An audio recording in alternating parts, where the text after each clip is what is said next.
Welcome to Clip Vault, where we dive deep into the complex, rich characters from the Game of Thrones universe. Today, we are exploring one of George R.R. Martin's most compelling and multifaceted creations, Sandor Clegane, better known as the Hound. In a world as brutal as Westeros, Sandor stands out as a character whose scars, both visible and invisible, speak of a journey shaped by violence, anger, and ultimately, the quest for redemption. Sandor's story is far more than that of a ruthless killer. He is a man grappling with his demons, trying to navigate a world that has been relentlessly cruel to him.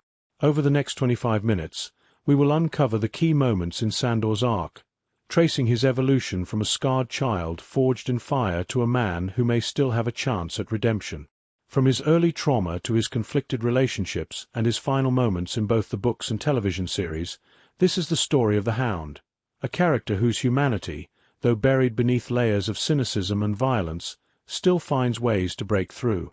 Sandor's childhood, a life shaped by fire and fear. Sandor Clegane's story begins in fire, an apt metaphor for the life he would lead. As a young boy, Sandor suffered horrific abuse at the hands of his older brother, Gregor, the Mountain, who pressed Sandor's face into a brazier filled with burning coals. This incident not only left him physically scarred for life, but emotionally hollowed. The fear of fire and the rage toward his brother would haunt Sandor into adulthood, fueling his hatred for knights and the chivalric ideals they represent. Gregor was, after all, a knight, but one who wielded power as a weapon of cruelty, a fact that shaped Sandor's cynical worldview. To Sandor, knights were nothing but killers hiding behind a false veneer of nobility and honor. This belief would stick with him, influencing his perception of the world. As we follow his journey, we'll see how this trauma sets the stage for a life ruled by distrust, anger, and violence.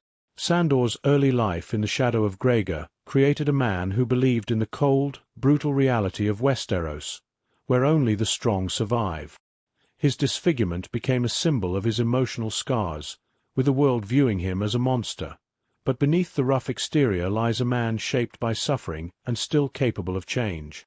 The Hound of the Lannisters, Sandor's role in King's Landing. By the time we meet Sandor in A Game of Thrones, he has become the feared bodyguard of Prince Joffrey Baratheon, one of the most despised figures in the series. His association with Joffrey only reinforces his image as a cold, ruthless killer. In this role, Sandor is a sword without a conscience, carrying out Joffrey's sadistic orders. Yet, beneath the surface, Sandor harbors contempt for the very person he protects. Sandor's hatred for Joffrey is barely concealed. His sneers, insults, and quiet defiance show a man who despises cruelty, even though he himself is an enforcer of it. He often mocks Joffrey's cowardice and petty cruelty, calling him a little shit, revealing his disdain for the false nobility and the way power corrupts. But why does he stay?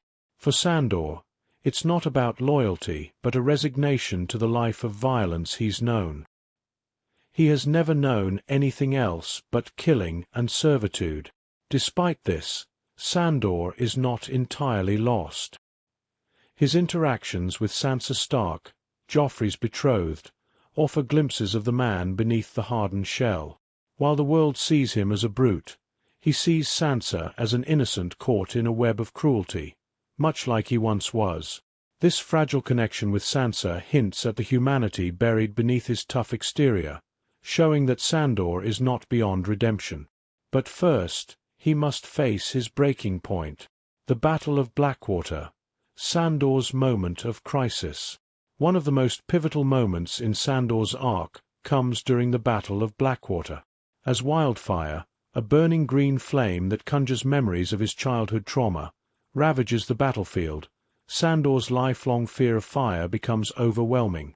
In a moment of defiance, Sandor abandons his post, refusing to fight any longer, not even for King Joffrey.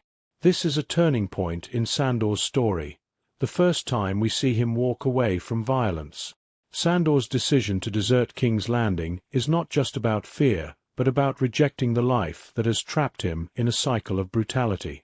For so long, he has been defined by his role as the Hound, but now, Sandor is a man without a master, free yet directionless. Walking away from the Lannisters is Sandor's first step toward finding himself. This act of defiance shows that beneath his facade of indifference, he yearns for something more, though he doesn't yet know what that is. His journey through the Riverlands, as we'll soon see, is a journey of both survival and self-discovery. The Riverlands. The man behind the Hound emerges. After abandoning King's Landing, Sandor becomes a wandering figure in the Riverlands, a war-torn landscape ravaged by the War of the Five Kings. Here, we see Sandor outside of his role as the Hound, forced to confront who he really is without the orders of the Lannisters guiding him. During this period, Sandor is no longer an enforcer, but a man trying to survive in a world where the lines between good and evil blur even further. His encounters with the common folk, often suffering the fallout of the nobles' wars, reveal glimpses of Sandor's humanity. He protects those who cannot protect themselves, even as he wrestles with his own disillusionment.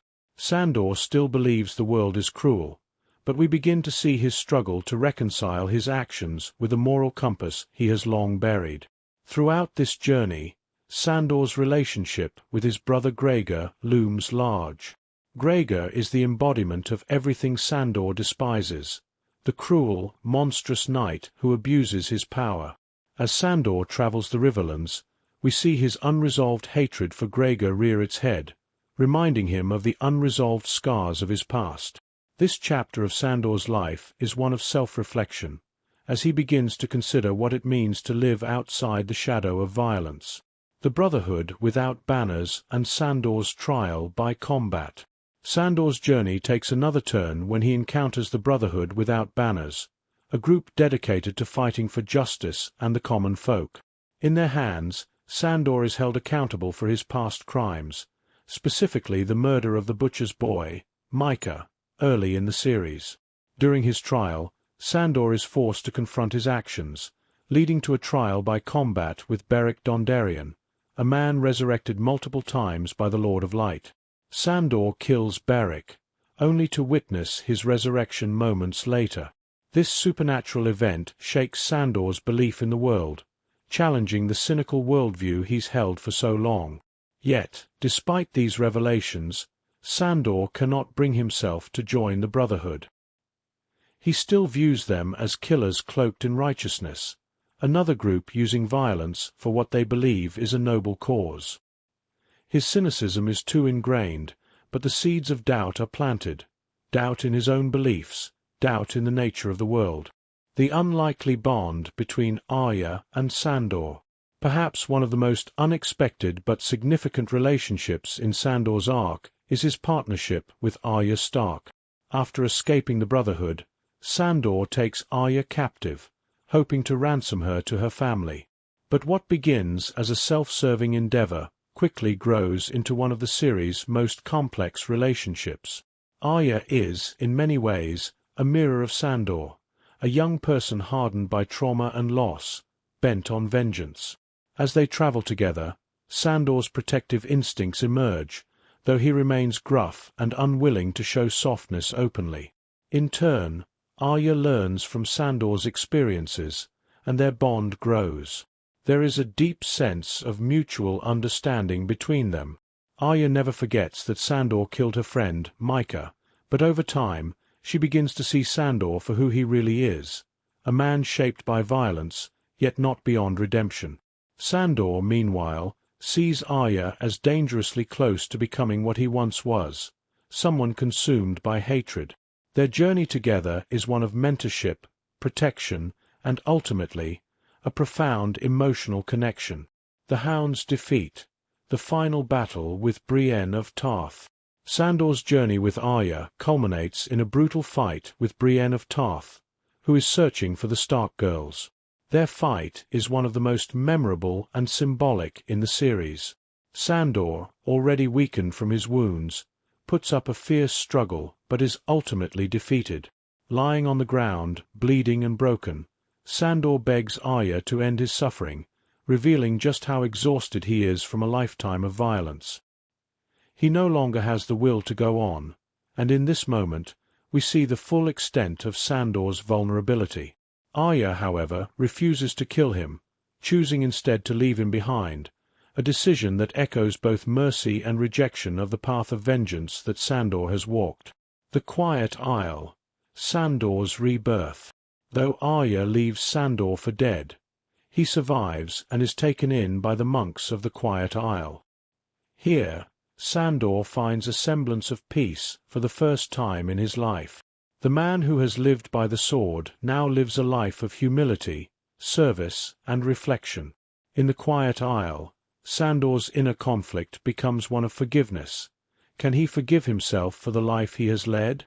The elder brother, a former warrior, helps guide him through this journey of healing. Though the world believes the Hound is dead, the man behind him, Sandor, remains trying to find peace with his past. Sandor's legacy, redemption, and the long-awaited confrontation with Gregor. As Sandor's story progresses, it becomes clear that his arc is one of redemption. His journey is deeply personal, an attempt to reconcile the violence of his past with a desire for peace. In the end, Sandor must confront the final piece of his past, his brother, Gregor. In the television series Game of Thrones, this confrontation occurs in what fans have dubbed Clegane, a climactic battle between the two brothers. For Sandor, this is not just about vengeance. It is about facing the source of his trauma and putting an end to the violence that has shaped both their lives. Though Sandor's path in the books remains unfinished, his story is one of the most fascinating arcs in the series. He is a man shaped by violence, yet striving for redemption, a journey that continues to resonate with readers and viewers alike. Conclusion: The Hound's enduring legacy. Sandor Clegane's journey is one of pain, survival, and the possibility of change. From the child scarred by his brother to the man seeking peace, Sandor's story is one of resilience. He is neither hero nor villain, but a deeply flawed individual navigating a world of brutality. His quest for redemption, though far from complete, reminds us that even in the darkest of places, there is still a chance for something more. Thank you for joining ClipVault on this in-depth exploration of Sandor Clegane's character. Don't forget to like, subscribe, and hit the notification bell for more deep dives into the world of Westeros and beyond. Let us know in the comments what you think lies ahead for the Hound and which character you'd like to see us cover next. Valar Morghulis.